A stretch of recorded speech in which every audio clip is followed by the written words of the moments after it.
कुछ लोगों ने भागवत को केवल मनोरंजक कार्यक्रम समझ लिया। एक गांव था, उसमें काशी के विद्वान पंडित पढ़ के आए। मैं बार बार आपको इसीलिए सचेत करता हूं कि जगे रहें, सोए मत, जगे रहें, मेरी ओर ध्यान दें, भागवत जी को देखें, क्योंकि ये पंच महाभूत का यज्ञ है। एक गांव में ऐसे ही हुआ, लोगों ने सत्संग कभी किया नहीं, भागवत को जाना नहीं, तो एक पंडित जी खूब विद्वान पढ़कर आए और जैसे अध्ययन करके ट्रेन में बैठे उनका बटुआ चोरी हो गया।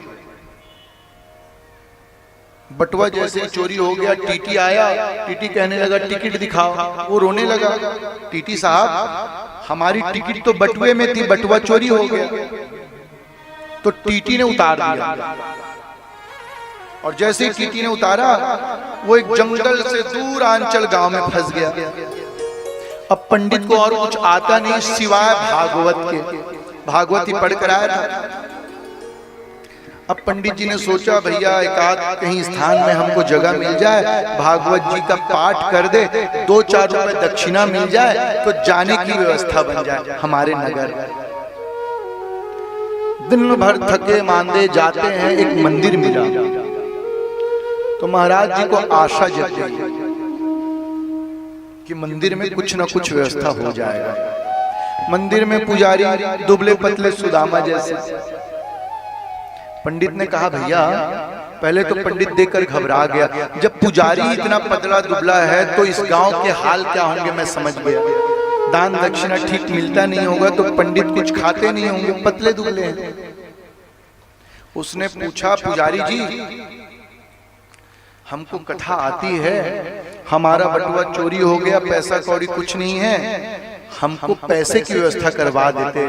आप कहें हम भीख तो नहीं मांगेंगे, हम कथा कर देंगे, आसपास की बस्ती में एक कथा की व्यवस्था करवा दो, हम कथा करेंगे और बस कुछ दक्षिणा लेकर हम चले जाएंगे।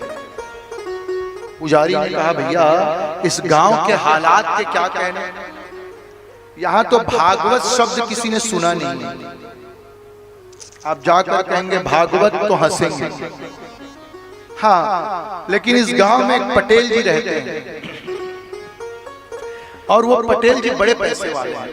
आज भी गांव के मुखिया को पटेल कहा जाता है। आप चले जाइए, विनंती करिए, हो सकता है कि पटेल जी को दया आ जाए और भागवत करवा दे, कुछ दक्षिणा दे दे। अब पंडित जी गए, अब पटेल जी का स्वयं उन्होंने प्रणाम किया, प्रणाम पटेल जी। पटेल जी कहने लगे जय हो। आजकल उल्टा हो गया, कभी कभी हमसे भी लोग कहते जय हो महाराज, हम ही कहते प्रणाम दिया। पंडित जी ने प्रणाम कहा, पटेल ने जय हो कहा। कहने लगे पटेल जी हमारे पैसे चोरी हो गए, हमको कथा आती है, संस्कृत का मंत्र आता है, भागवत जी कर लेंगे, कुछ मत करिए। ये जो आपकी बगिया है, बगीचा है, उस पर एक पीढ़ा लगा दे, भागवत जी रखेंगे, थोड़ा सा एक और पाटा लगा दे, उसमें हम बैठ जाएंगे। पटेल कहने लगा पंडित जी ये भागवत हमने कभी सुना नहीं, ना सुनेंगे, क्या होता है भागवत? पंडित जी कहने लगे पटेल जी भागवत को नहीं जानते? अरे कभी सुना हो तो जाने, क्या होता है भागवत? पंडित जी कहने लगे अरे पटेल जी निगम कल्प तरोर गलितम फलम शुक मुखाद अमृत द्रव्य संयुतम, इसमें न छिलका है न गुदा है, रस रस है। ये सब हम फालतू बात नहीं सुनते, कोई रस को नहीं जानते, कोई गुदा को नहीं जानते। जाइए पंडित जी यहाँ से। अब जैसे पंडित जी ने कहा तो पटेल के 2 बच्चे थे छोटे छोटे, उनके बच्चों को लगा कि भागवत कोई कार्यक्रम होगा, नाच गाने का, जो आज अधिकाधिक लोगों को लगता है। और कुछ लोगों ने तो भागवत को झांकीवाद बना दिया है, खूब झांकी निकालते हैं, इसमें झांकी उसमें झांकी। भैया 2-3 विधा है भागवत की, जब कृष्ण का जन्म हो, जब मां रुक्मिणी का ब्याह हो, जब सुदामा जी का चरित्र हो, वामन भगवान का अवतार हो, तब झांकी। और यदि झांकी झांकी करे तो भैया तो झांकी चंद हो जाएंगे। यहां तो कथा प्रधान है। अब पटेल के बच्चों को लगा भागवत कोई नाच गाने का कार्यक्रम होगा, गांव में बड़े दिनों से नाच गाना हुआ नहीं है, दोनों बालकों ने जिद किया, पिताजी भागवत कराइए, पिताजी भागवत कराइए, कराइए, कराइए। अब पटेल जी बच्चों के सामने झुक गए। पटेल जी कहने लगे, ठीक है पंडित जी, कल सुबह आ जाना और ये जो हमारा आंगन है वहीं भागवत चालू कर देना। अब पंडित जी आते हैं, वहीं आंगन में एक वृक्ष है, उसके ही मेड़ में बैठ जाते हैं पंडित जी। एक पिढ़वा लगाते हैं और जैसे ही पिढ़वा लगाते हैं भागवत जी को रखते हैं, आरंभ करते हैं, सच्चिदानंद रूपाय विश्वोत्पत्त्यादि हेतवे। आइए मेरे साथ बोल लीजिए, सच्चिदानंद रूपाय विश्वोत्पत्त्यादि हेतवे तापत्रय विनाशाय श्री कृष्णाय वयं नमः। जैसे पंडित जी ने मंगलाचरण किया, वो जो पटेल जी थे उनको जम्हाई आ गई।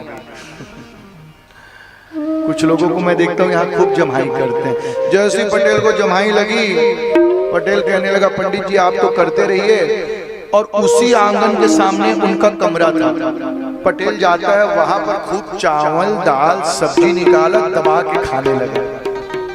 और इधर गांव वाले बैठे, बच्चे भी बैठे, कब भागवत शुरू होगी, कब भागवत शुरू होगी। अब पंडित जी ने मंगलाचरण चालू किया और मंगलाचरण चलते चलते पटेल जी वापस आ गए। अब पटेल जी जैसे ही वापस आते हैं, पंडित जी के बगल में बैठ गए। अब पंडित जी के बगल में बैठे, खूब खाया था, नींद आ गई। अब पंडित जी के गोदी में सर रखकर सोने लगे। पंडित जी एक तो 2 दिन 3 दिन से भूखे, मंगलाचरण कर रहे हैं, भागवत हो रही है और जजमान उन्हीं के पैर में सर रख, उनके पैर में सर रखकर सो गया। पंडित जी को तेज गुस्सा आई। पंडित जी ने सोचा, चलो मुख्य जजमान है, भागवत के बाद दक्षिणा इन्हीं से मिलना है, शांत रहे।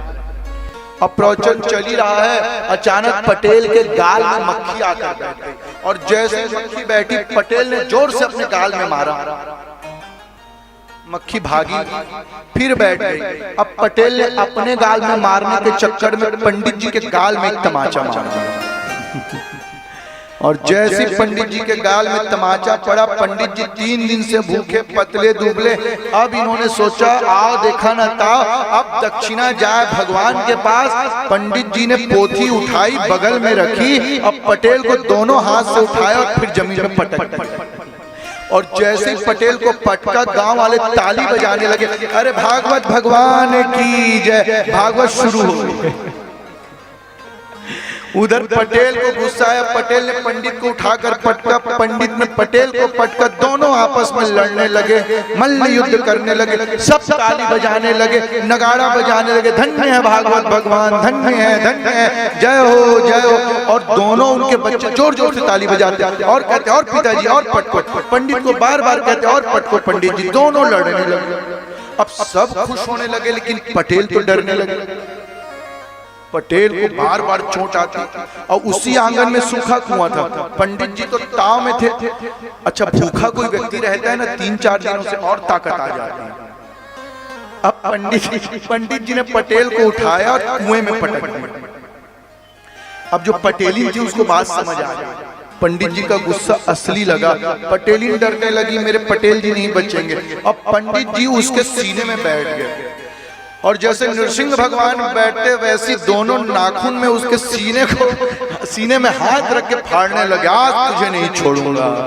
और जैसे ही देवी डर गई, धन्य है नृसिंह भगवान, क्षमा करो पटेल जी के। जैसे क्षमा मांगने लगी पटेली, ब्राह्मण देवता समझ गए कि इनको ऐसी बात पता चलेगी।